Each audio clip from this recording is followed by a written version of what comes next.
Once you've confirmed your email address with roasttech.com, you can revisit our website and go to the dashboard. Once you're at the dashboard, you'll go to downloads.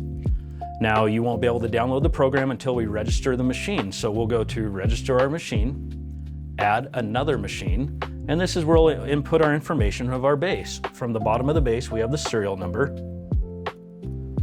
and the full MAC address and the machine's name, my purchase date, and our location, and notes. If you decide to add any notes about the base, you can. And I'm going to register the machine. Now this has been saved to my machine.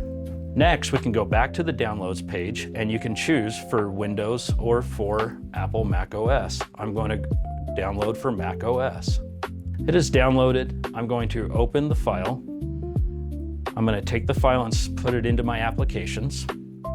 Once there, we'll be able to open the program.